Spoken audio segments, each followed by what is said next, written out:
The 1950s were an era of soaring chrome, tail fins, and wild optimism in American car design.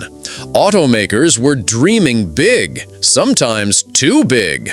While some 1950s cars became timeless icons, others, despite their beauty, flopped hard on the showroom floor. These 10 stunning machines turned heads, but couldn't turn profits. Dear viewer, don't forget to subscribe to the channel. Thanks for your support. Number 10. In 1953, Buick celebrated its 50th anniversary with flair. Enter the Buick Skylark, a car meant to reflect everything the brand had learned over half a century: performance, style, luxury, and prestige. Based on the top-tier Roadmaster platform, the Skylark was a limited production convertible designed to compete with the most elite American offerings of the time. It was stunning, loaded, and ahead of its time in some ways. And yet, it vanished after just 1 year. Why? Because behind all the chrome and glamour was a car that few could afford and fewer wanted to buy again. Aesthetics first, styling that turned heads. The 1953 Skylark was undeniably a showstopper. It featured sweeping rear fenders, cut-down doors, and a chopped windshield for a sleek, sporty profile. Kelsey Hayes wire wheels, a nod to European flair. No Buick venti ports on the front fenders, a big styling deviation for the brand. Custom badging and leather interior. A lowered ride height and a wide stance for visual drama. Visually, it was a daring departure from Buick's more conservative styling, but still kept the size and proportions of a full-sized luxury car. You were paying for presence. The Skylark came with Buick's new 322 cubic inch nail-head V8, producing 188 horsepower. This was a major leap forward for the brand, replacing the aging straight 8 with a modern overhead valve design. Power delivery was smooth and strong, and paired with Buick's Dynaflow automatic transmission, it delivered a comfortable, relaxed drive. But while that V8 was important historically, performance wasn't actually the Skylark's focus. It was still a heavy car. Acceleration was more stately than sporty. This was no Corvette. Buick didn't just assemble the Skylark off the regular production line. Each one was hand-finished, resulting in tight build quality, especially for the era. But hand finishing meant higher costs, which pushed the price tag to around $5,000 in 1953. To put that into perspective, that was more expensive than a Cadillac Coupe de Ville, and almost double the price of a standard Buick convertible. Even wealthy buyers had to ask, was this really worth the premium? The Skylark had two major problems in the showroom: limited practicality. Despite its size, it had a smaller trunk, cramped rear seats due to the chopped roofline, and no performance edge, and confused identity. It wasn't quite a sports car, not quite a luxury car, and certainly not a daily driver.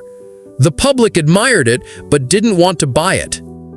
In total, just 1,690 units of the 1953 Skylark were built. Buick tried again in 1954 with a redesigned Skylark with odd tail fins and even lower production. But it was clear buyers were not interested in a $5,000 Buick, no matter how pretty. By 1955, the name was shelved, only to be revived later in completely different form for the compact Skylarks of the 1960s. Today, the 1953 Buick Skylark is a sought-after classic. Collectors appreciate its rarity, its craftsmanship, and its bold styling. It's seen as one of the most beautiful post-war American convertibles, and a symbol of a time when automakers experimented with design and identity. But in its own time, the Skylark was a luxury experiment that didn't make financial sense. It looked great, but cost too much, delivered too little utility, and confused its audience. The 1953 Buick Skylark was built to celebrate Buick's heritage, but ironically, it didn't represent the values that made Buick successful: value, comfort, and practical luxury. It was a car designed for style-first dreamers, not typical Buick buyers. A true halo car, but one whose price tag ensured it would be admired more in magazines than in driveways. Buick moved on quickly, and while the Skylark name would return, it would never again aim so high.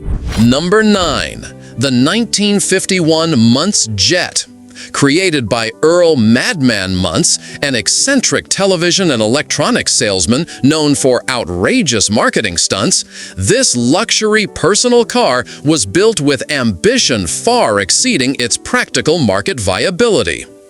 Earl Muntz had already made a name for himself in the 1940s and 50s selling used cars and televisions with over-the-top commercials. He saw the rising demand for sleek, stylish personal cars and sought to beat the Big Three to market with a true luxury cruiser aimed at the Hollywood elite. The Muntz Jet's design drew inspiration from the booming aviation industry of the era. Muntz and his team crafted a low-slung, wide-bodied two-door hardtop convertible with a 117-inch wheelbase, a chopped roofline, and a long hood, short rear deck profile that gave it an aggressive, almost custom look.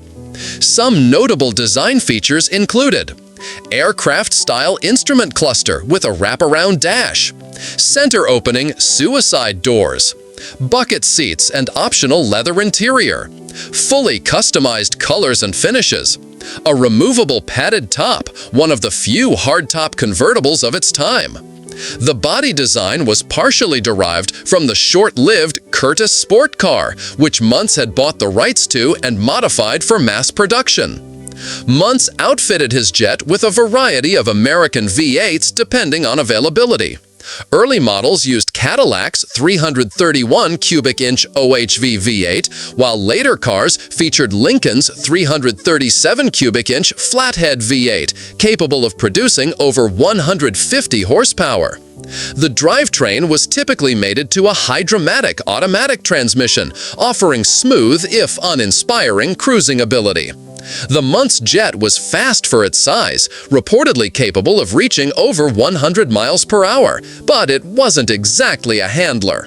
Unfortunately, the rear suspension was a weak point.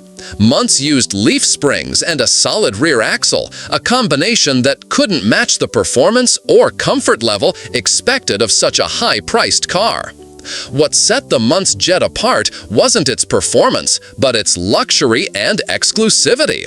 Muntz emphasized high-end materials and custom features. Full carpeting, high-end leather seats, push-button radio, seat belts, rare at the time, insulated soundproofing.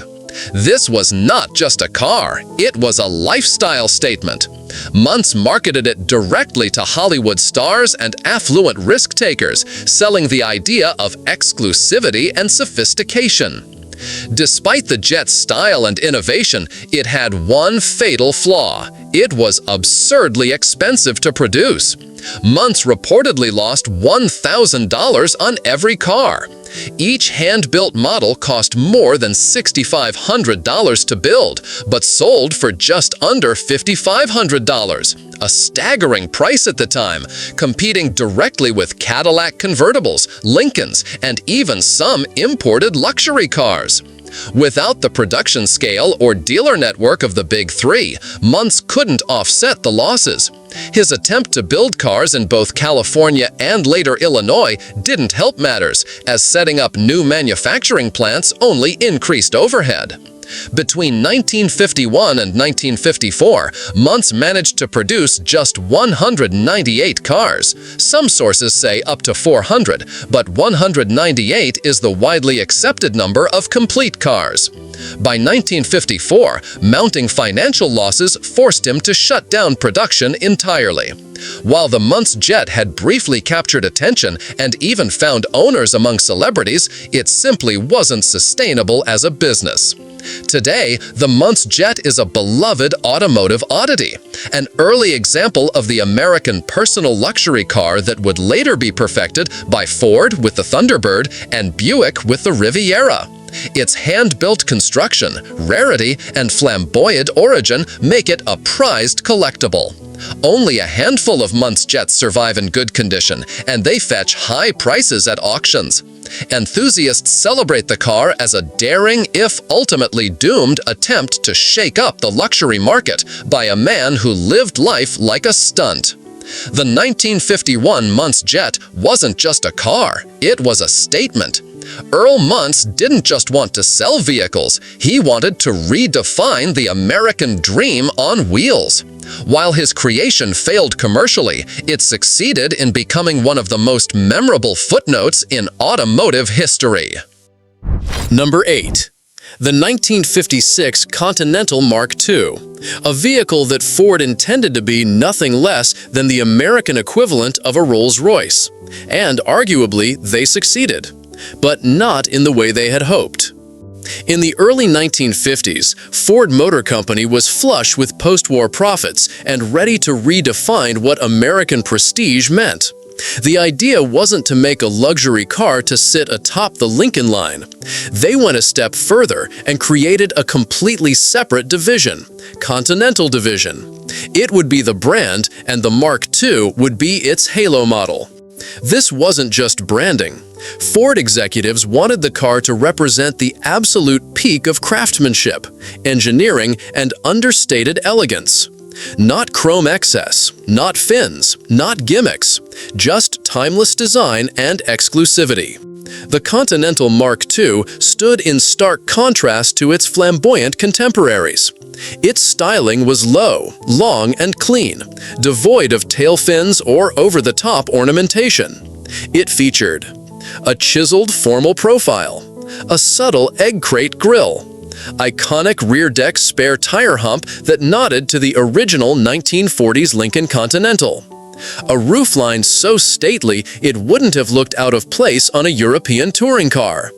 The chopped roof and slightly tucked-in wheel arches gave it a grounded, elegant look. Many say this was one of the most beautiful American cars ever built, a car that whispered wealth rather than shouted it. What truly separated the Mark II from its competition was how it was built.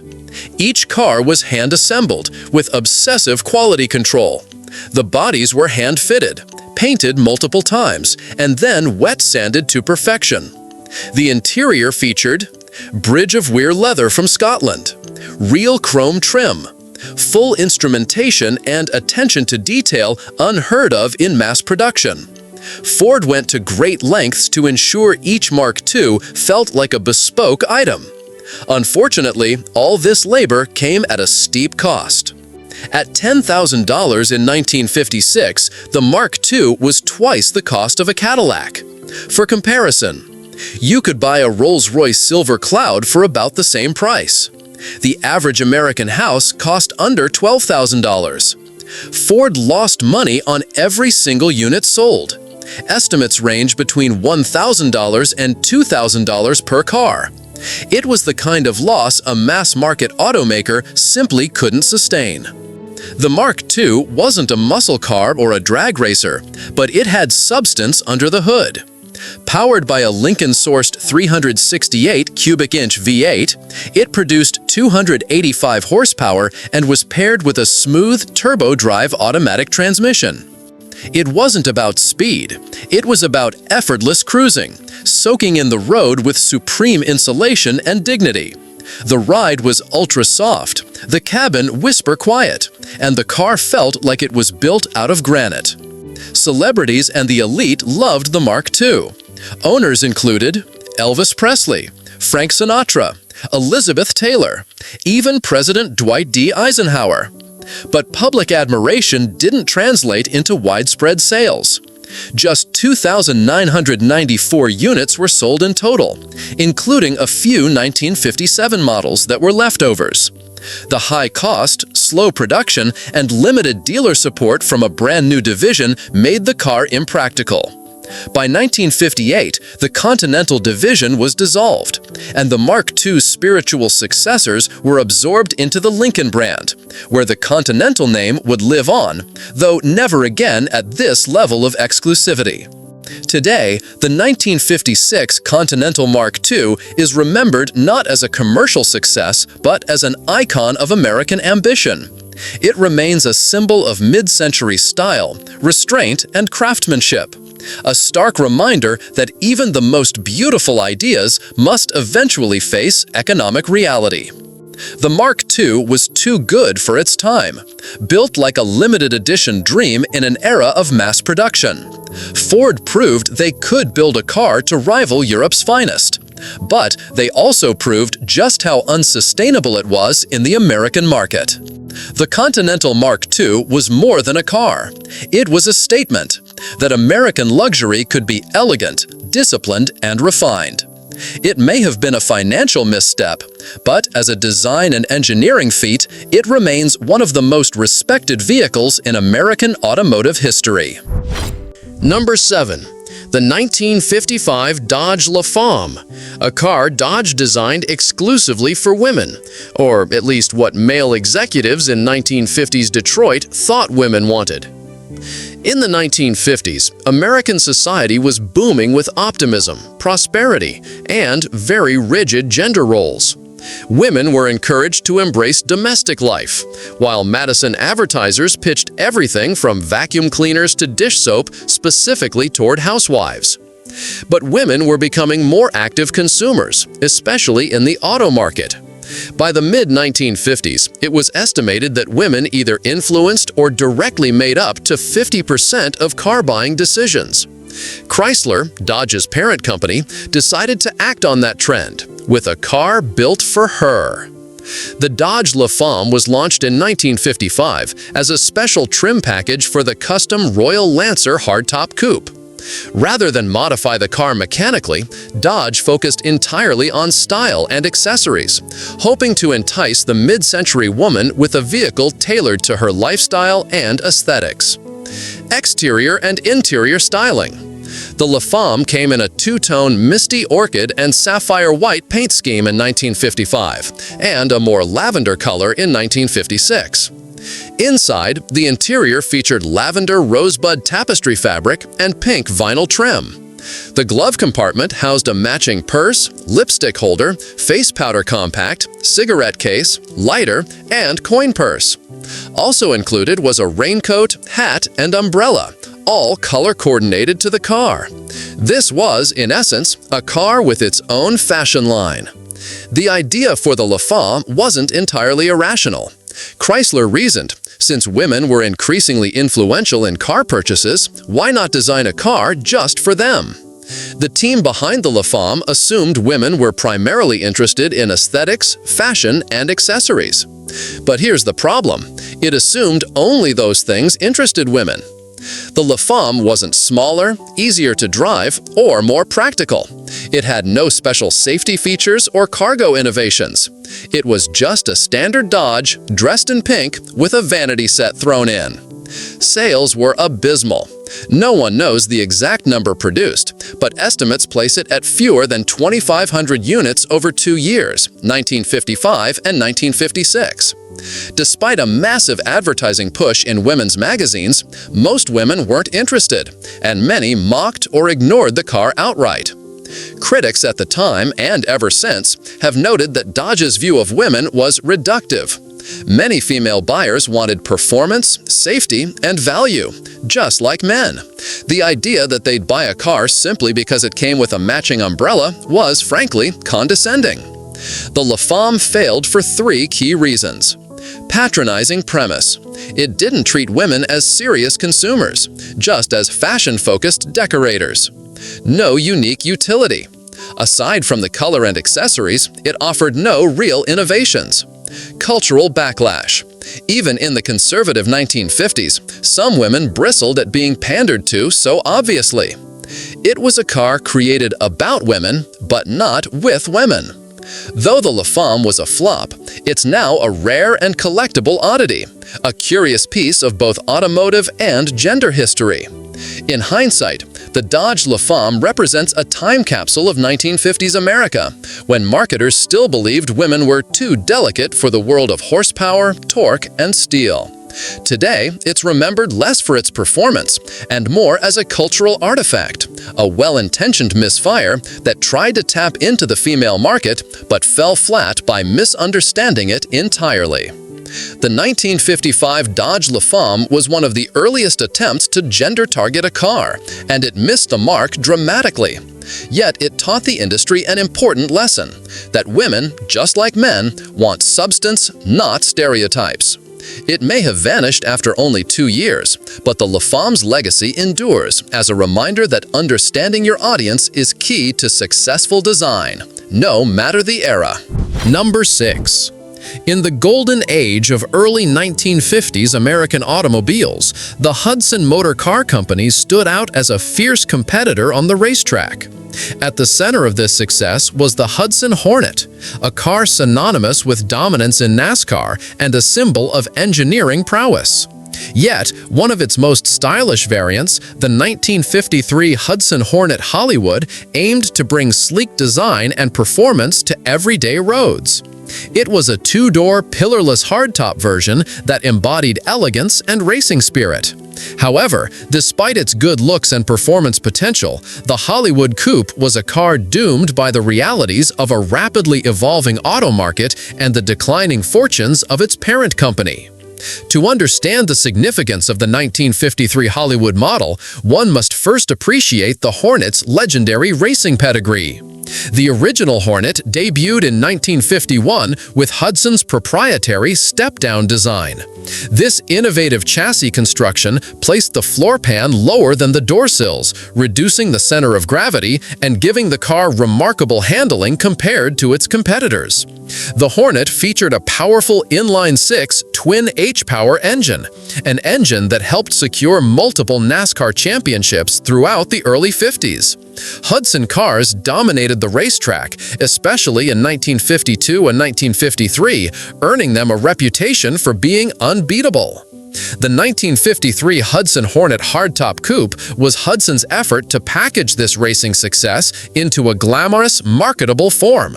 It was a two-door car with no B-pillar, giving it a sleek, uninterrupted side profile.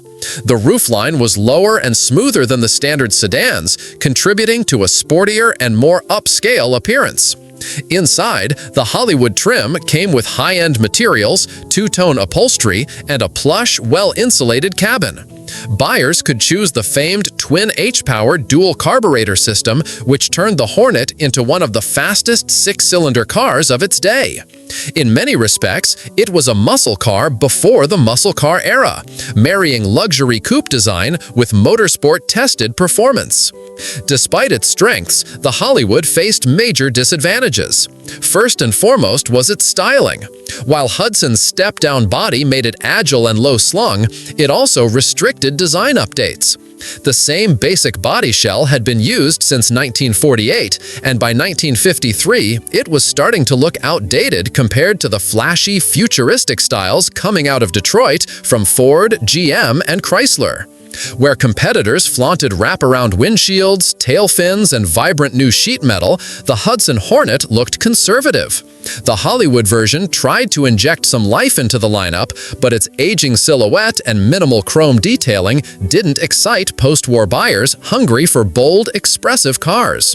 The real downfall of the 1953 Hollywood, however, wasn't its design, it was Hudson's deteriorating business infrastructure. Hudson's dealership network was shrinking rapidly, especially outside the Midwest. With fewer showrooms and limited advertising reach, the company struggled to compete against the big three automakers who had the money and scale to dominate the market. Moreover, Hudson was bleeding cash. The cost of maintaining independent engine designs and the aging step-down chassis took a toll. By 1954, just 1 year after this Hollywood model, Hudson was forced into a merger with Nash Kelvinator to form American Motors Corporation, AMC, marking the end of Hudson as an independent brand. Today, the 1953 Hollywood Hornet is a prized collectible, especially in twin H-Power configuration. configuration. It represents a rare blend of mid-century styling, elite performance, and underdog determination. While it didn't achieve mainstream success in its own time, its role in racing history and its graceful hardtop coupe design have earned it posthumous respect. The Hollywood nameplate itself is often overlooked, overshadowed by the broader Hornet legend. But for enthusiasts, it marks a fascinating chapter where Hudson tried to push beyond the racetrack and into luxury car territory. The 1953 Hollywood was a stylish swan song for a company whose engineering spirit couldn't overcome the marketing and production power of its larger rivals. As a blend of racing DNA and upscale design, it was admirable.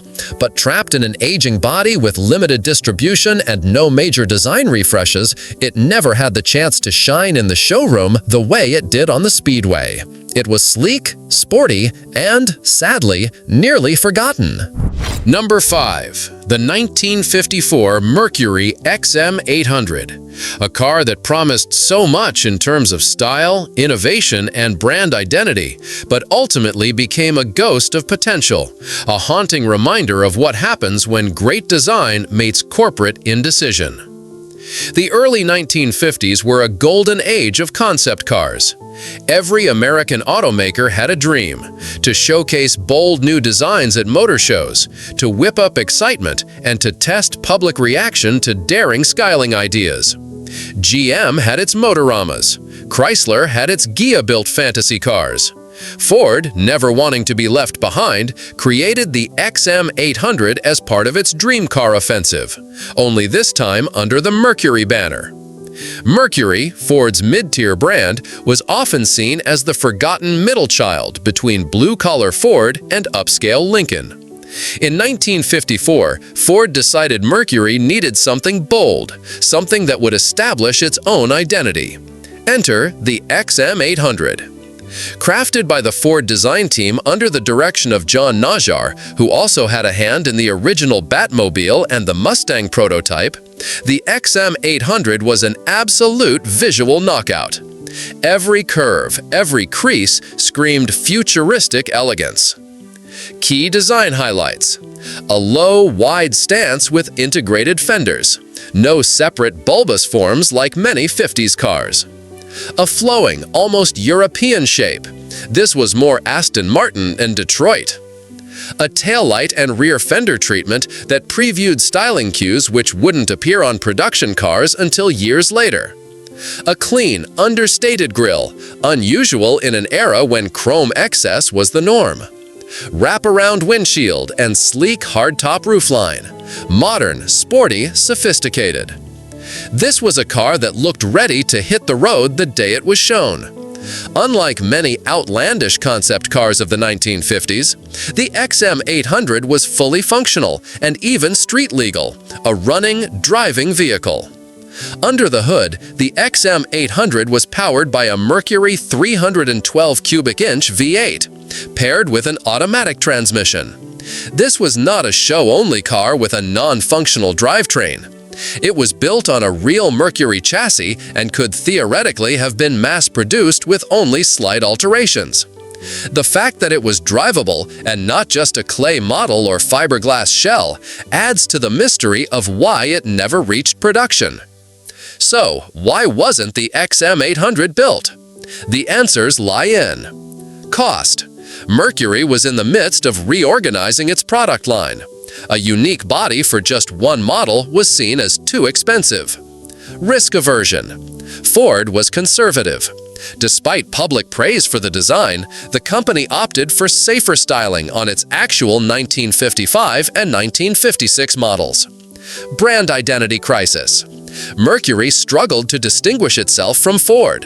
The XM800 could have been a breakout moment, but leadership failed to commit. Production priorities. In the midst of Ford's lifeguard design push and intense competition with Chevrolet, Mercury's innovation was deprioritized. And so, despite overwhelming potential and striking design, the XM800 became just another showpiece, a sculpture instead of a symbol. The original XM800 somehow survived the scrapyard, passing through various private collectors. In the early 2000s, it underwent a full restoration and is now occasionally shown at vintage events. Its survival is nearly as miraculous as its design. The XM800 has since been recognized as a precursor to many later Mercury and Lincoln styling cues. It represents what Mercury could have been, a design-forward, performance-savvy alternative to Buick and Oldsmobile. The heartbreak of corporate indecision in the face of bold design. A lasting testament to an era when cars were more than transportation, they were statements of aspiration. The 1954 Mercury XM800 stands as one of the most beautiful mistakes in American automotive history. It's a story of vision, creativity, and missed opportunity. If it had reached production, it might have reshaped Mercury's trajectory and perhaps even saved the brand from its eventual decline and demise. Number 4. The early 1950s were a time of daring optimism and bold experimentation in the American auto industry. Post-war prosperity sparked a wave of consumer enthusiasm for futuristic styling and performance innovation. Against this backdrop, General Motors stunned the world with the Chevrolet Corvette in 1953, a fiberglass-bodied sports car that symbolized America's new design ambition. Not to be outdone, Chrysler began exploring its own roadster vision. The result was the 1954 Plymouth Belmont concept, a head-turning, low-slung dream machine that could have changed the company's image, if only it had made it into production. The Belmont was designed under the direction of Virgil Exner, Chrysler's rising star of design, who was then reshaping the brand's stodgy image. The car was built not by Chrysler, but by Briggs Manufacturing, a coach builder that Chrysler would later acquire. The Belmont was a fiberglass-bodied roadster, just like the Corvette, signaling that Chrysler was serious about testing the potential of lightweight composite materials for production sports cars. At just 46 inches tall, with a long hood, low profile, and wraparound windshield, the Belmont embraced the jet-age design language of the era. It featured Frenched headlights, bold tail fins, and delicate chrome touches that made it look far more upscale than a typical Plymouth. The cabin was open air with a two-seat layout, and the interior was trimmed with upscale materials that hinted at a premium market. Under the hood, the Belmont housed a 241 cubic inch Dodge Red Ram Hemi V8, which was one of Chrysler's early forays into overhead valve performance. This engine produced about 150 horsepower, more than enough to give the Belmont serious sports car credentials for its day, and potentially even outperform the underpowered inline-six of the 1953 Corvette. It's important to note that Plymouth had never been a performance-oriented brand. It was Chrysler's budget mark, known for reliability and value. That's what made the Belmont concept so unusual. It hinted at a radical rebranding of Plymouth as not just economical, but stylish and spirited. Despite its sleek appearance and forward-thinking construction, the Belmont was never seriously considered for production. There were multiple reasons why. Brand identity conflict. Chrysler executives felt the Belmont didn't align with Plymouth's image as a no-frills brand. A high-performance roadster would have clashed with the company's conservative marketing strategy. Cost concerns. Producing a fiberglass sports car with unique tooling was expensive. Unlike GM, Chrysler didn't yet have the volume or dealer appetite to support a low-volume specialty car, especially one outside of Plymouth's market segment. Lack of enthusiasm at the top. Chrysler at the time was more focused on engineering than on style. While Exner had big design ambitions, Chrysler's conservative management wasn't fully on board with launching a halo car for a budget brand. One-off nature. The Belmont remained a one-off show car, and unlike the Corvette, it never saw the kind of promotional push needed to rally public interest or dealer support. The 1954 Plymouth Belmont is often cited as one of the most tantalizing missed opportunities of the 1950s. It embodied the excitement and elegance of the jet age, and it could have positioned Chrysler as a forward-thinking design leader at a time when image meant everything in the American car market. Instead, it vanished into obscurity, and Plymouth returned to building sensible sedans and wagons. The Corvette, meanwhile, matured into a performance legend, partly because GM was willing to take risks that Chrysler wouldn't. In recent years, the Belmont has been restored and displayed at various shows and auctions, where it garners admiration for its clean lines and elegant proportions. But to enthusiasts and historians alike, it remains a symbol of what could have been, a forgotten fiberglass dream that never got to challenge the Corvette on the open road. The 1954 Plymouth Belmont wasn't just a pretty concept. It was a real contender in a moment when the American sports car was being born. With its V8 power, fiberglass construction, and breathtaking style, it had the bones of a breakthrough. Unfortunately, it also had the misfortune of wearing the wrong badge in a company afraid to take a bold leap. In the end, the Belmont faded away, not because it wasn't good enough, but because Chrysler wasn't ready. The story of the Belmont isn't just about a lost car. It's a lost opportunity, one that could have put Plymouth in the performance conversation and made history very, very different. Number 3. In 1955, DeSoto made a bold attempt to revitalize its image with the introduction of the Adventurer, a flashy, powerful two-door coupe designed to capture the spirit of American performance. At a time when Virgil Exner's forward-look styling was redefining Chrysler's design language, the Adventurer was a gleaming symbol of what DeSoto could become. Unfortunately, its initial momentum quickly faded. This lecture explores why the 1955 DeSoto Adventurer shined so brightly and why it disappeared into obscurity almost as fast. By the mid-1950s, DeSoto was rapidly losing ground in the marketplace. It was stuck between Dodge and Chrysler in Chrysler Corporation's brand hierarchy. Despite some earlier successes, like the Fire Dome, DeSoto lacked a clear identity compared to competitors. The Adventurer was supposed to be a shot in the arm, a new high-performance image model to draw attention and boost showroom traffic.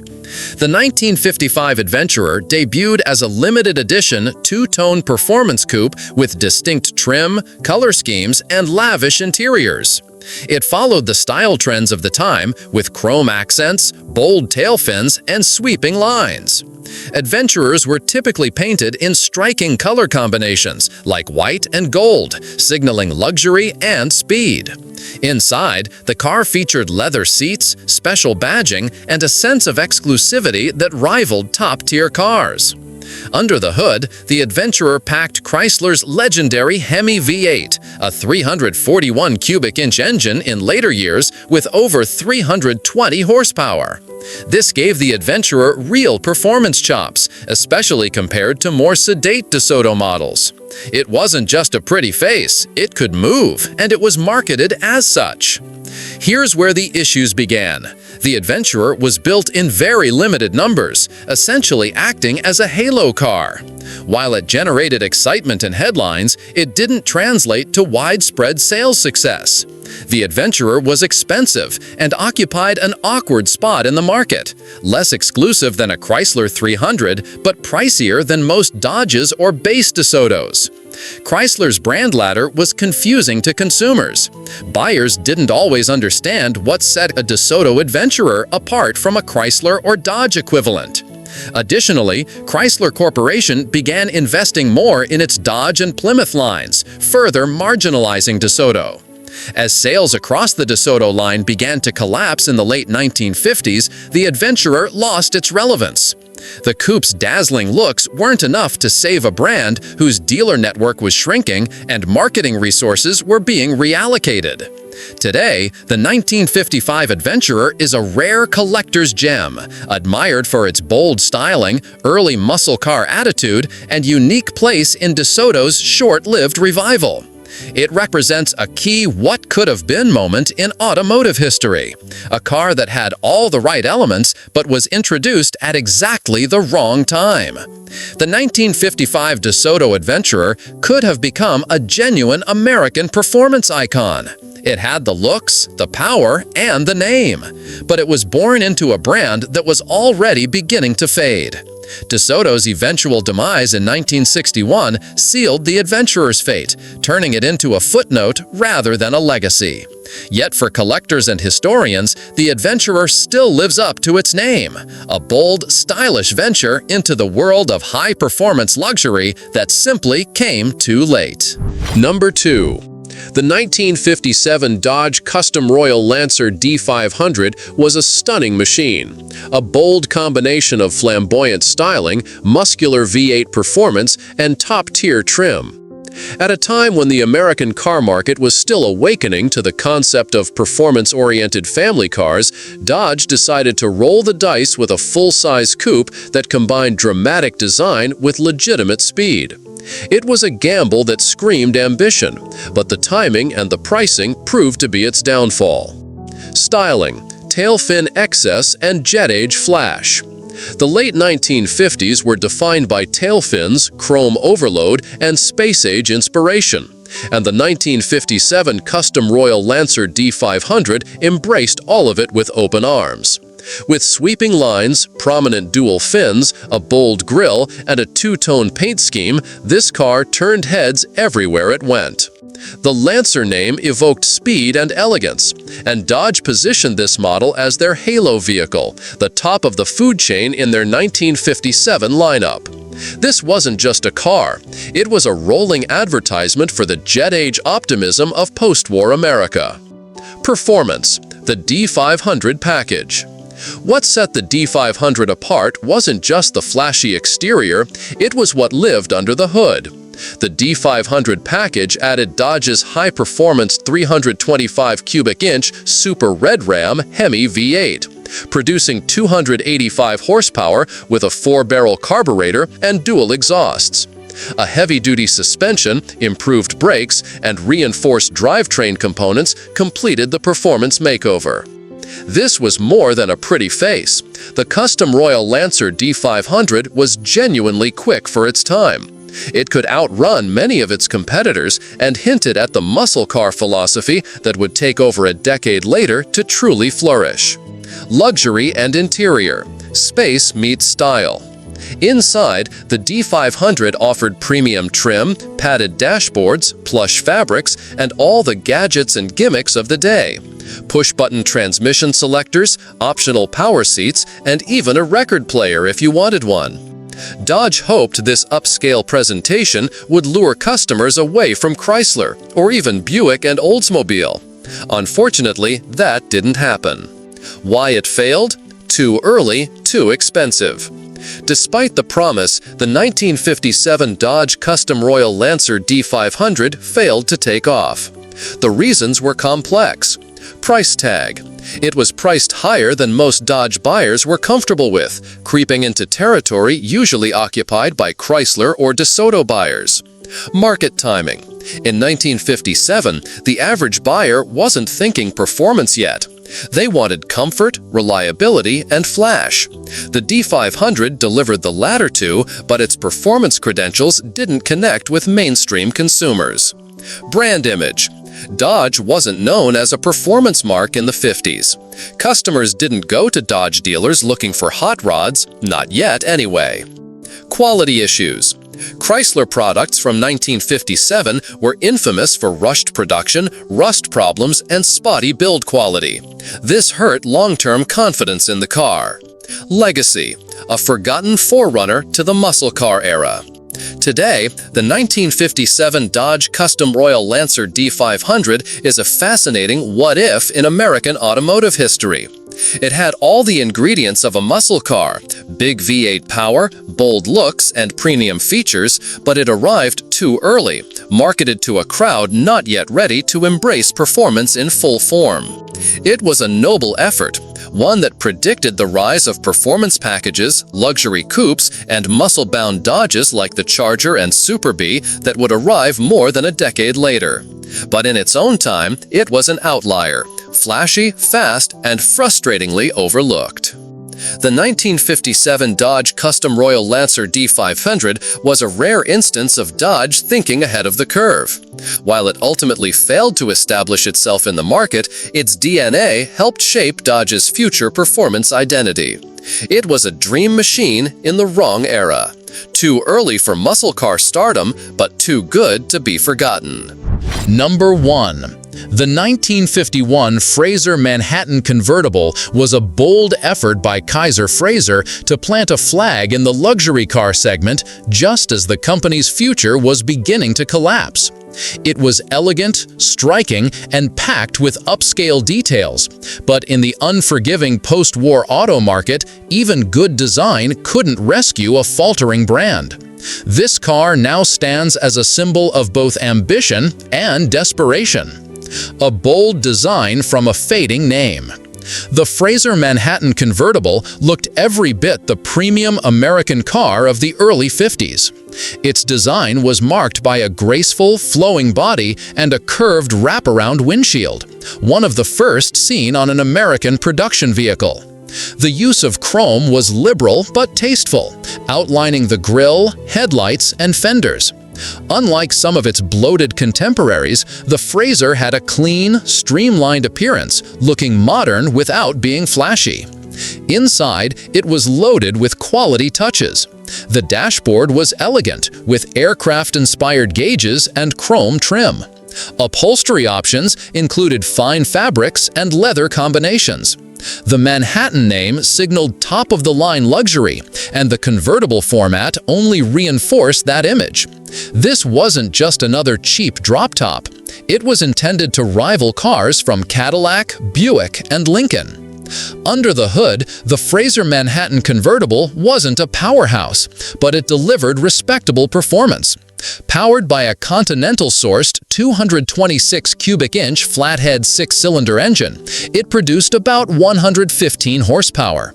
While it couldn't match the V8s of some competitors, it was adequate for the time and provided a smooth ride with reasonable acceleration. The real highlight was the car's ride quality. Thanks to its long wheelbase and heavy build, it cruised comfortably and soaked up road imperfections with ease. It was aimed at mature buyers who valued class and quiet over raw speed. Only about 131 Manhattan convertibles were ever produced, and for good reason. The model wasn't just low volume, it was nearly hand-built, with each car requiring extensive labor and attention to detail. Unlike bigger automakers with massive production lines, Kaiser Fraser had to allocate its limited resources carefully. This made the Manhattan convertible a financial gamble, even as a halo car meant to attract attention. It was built at a time when convertibles were still status symbols, but luxury buyers were moving toward brands they trusted to be around for the long haul. Kaiser Fraser didn't inspire that confidence. By 1951, Kaiser Fraser was already in decline. The company had enjoyed a brief post-war boom by offering new cars when Detroit's Big Three were still selling pre-war designs. But once Ford, GM, and Chrysler retooled and released their own fresh models, Kaiser Fraser couldn't keep up. Their engineering fell behind, their dealer network was thin, and their financial base was weak. The Fraser brand was dropped altogether after 1951, and the Kaiser brand limped along for a few more years, including the short-lived Henry J. In this context, the Manhattan convertible was less of a flagship and more of a swan song. Today, the 1951 Fraser Manhattan convertible is a rare sight and a cherished collector's item. Its elegant styling, limited production, and status as one of the last Fraser cars make it highly desirable among enthusiasts. But back then, it was a case of too little, too late. A luxurious, well-executed design overshadowed by the collapse of its parent company. In many ways, it exemplifies post-war American optimism, bold styling, forward-thinking ideas, and risk-taking by smaller companies. But it also reminds us how brutal the market could be. No matter how beautiful or refined, a car's fate was often sealed by the health of the company behind it. The 1951 Fraser Manhattan convertible was a classy, limited-run beauty with genuine upscale appeal. Unfortunately, its moment in the sun was brief. Not because the car failed, but because the brand behind it couldn't survive. It remains a fascinating what-if from an era of bold dreams and fierce competition.